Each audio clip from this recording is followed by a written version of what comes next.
Narcissist এমন একজন ব্যক্তি যার সাথে ধরো তুমি কোনো রকম সম্পর্কে বা বন্ধুত্বে আছো, তাহলে সে তোমার লাইফের সব থেকে বড় নাইটমেয়ার হতে পারে।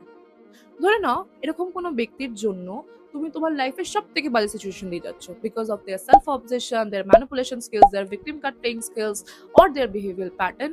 They always put you in a position where you are started questioning yourself like what you have done to deserve all this. Now when you start questioning them, because of you this has happened, they're trying to behave like, oh my god, it's not me, it's just the way you behave and that's why I behave like that. আর তোমাকে তারা এমন ভাবে guilt ট্রিপটা দেবে বা এমন ভাবে তাদের ম্যানিপুলেশন স্কিলসটা ইউজ করবে যে তুমি ওই জিনিসগুলোকে একটা টেবিলে পুট করে নিজেকে কোয়েশ্চেন করতে শুরু করবে যে না, সত্যি আমি হয়তো ভুল, তার জন্যই হয়তো এরকম বিহেভ করেছে। Now you try to fix everything and you put all the efforts and everything is going well again and they again put you in the same situation. They always put you in a loop. কখনো তারা বদলায় না।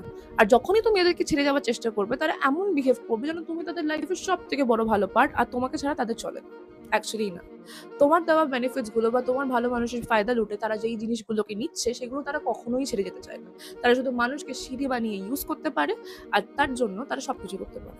আর তুমি ডিলেমাতে থেকে যাও যে না, হয়তো সেই মানুষটা আমার জন্য কেয়ার করবে। My friend, stop staying in that dilemma. They always put you in a loop and whatever they have done, they will do it again and again.